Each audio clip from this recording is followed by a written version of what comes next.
మాజీ మంత్రి కాకాని గోవర్ధన్ రెడ్డిపై కేసు నమోదు చేశారు.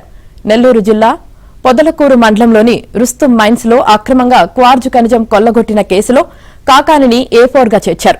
ఇదివరకే ముగ్గురుపై కేసు పెట్టగా తాజాగా కాకానితో సహా మరో 7గురిపై FIR నమోదు చేశారు. A6, A8 గా ఉన్న ఇద్దరిని అరెస్టు చేసి గూడూరు కోర్టులో హాజరుపరిచారు. కోర్టు వారికి 14 రోజుల పాటు రిమాండ్ విధించింది. ఈ కేసులో మిగిలిన కాకానితో పాటు మరో 4గురిని అరెస్టు చేసే సూచనలు కనిపిస్తున్నాయి. వైసీపీ పాలనలో నెల్లూరు జిల్లాలోని క్వార్జు నిక్షేపాలన్నింటినీ నెల్లూరుకు చెందిన ఒక మాజీ మంత్రికి అప్పగించారు. ఈ క్రమంలో అందుకు సమాంతరంగా సర్వేపల్లి నియోజకవర్గంలో అక్రమ క్వార్జు తవ్వకాలు జరిగాయి. రుస్తుం మైన్స్ నుంచి కోట్ల రూపాయల విలువైన ప్రభుత్వ సంపద కొల్లగొట్టారు.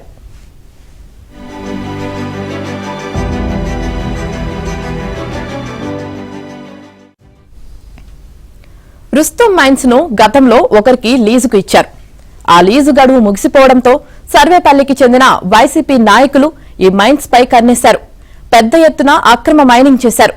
ఈ ముఠా వెనుక అప్పటి మంత్రి కాకాని హస్తముందని పెద్ద ఎత్తున ఆరోపణలు వెల్లువెత్తాయి. అక్రమ మైనింగ్ ను అడ్డుకోవడానికి టీడీపీ పోలిట్ బ్యూరో సభ్యుడు సోమిరెడ్డి చంద్రమోహన్ రెడ్డి 3 రోజుల పాటు క్వారీ వద్ద సత్యాగ్రహ దీక్ష చేశారు. మైనింగ్ లోడ్లతో రవాణాకు సిద్ధంగా ఉన్న 40 లారీలను టీడీపీ కార్యకర్తలు అడ్డుకున్నారు. వైసీపీ ప్రభుత్వంలో న్యాయం జరగదని భావించిన సోమిరెడ్డి కేంద్ర మైనింగ్ శాఖకు ఫిర్యాదు చేశారు. కేంద్రం ఆదేశాలకు తోడు ఏపీలో ప్రభుత్వం మారడంతో ఈ కేసుకు ప్రాణం వచ్చింది. అప్పటి వరకు ఆ క్వారీ వైపు కన్నెత్తి కూడా చూడని మైనింగ్ శాఖ అధికారులు అక్కడికి వెళ్లి దోచుకుపోయిన క్వార్జ్ విలువ 250 కోట్లకు పైగా ఉంటుందని లెక్కలు కట్టి పోలీసులకు ఫిర్యాదు చేశారు.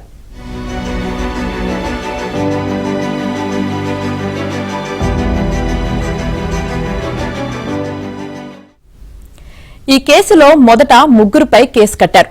వీరిలో కాకానికి కుడిభుజమైన పేర్నాటి శ్యాంప్రసాద్ రెడ్డి, వాకాటి శివారెడ్డి, వాకాటి శ్రీనివాసులు రెడ్డి పేరుతో తొలుత FIR నమోదు చేశారు. అయితే ఈ 3గురు పోలీసులు తమ వద్దకు రాకముందే హైకోర్టును ఆశ్రయించి ముందస్తు బెయిల్ తెచ్చుకున్నారు. తాజాగా మరో 7గురిని ఈ కేసులో చేర్చారు.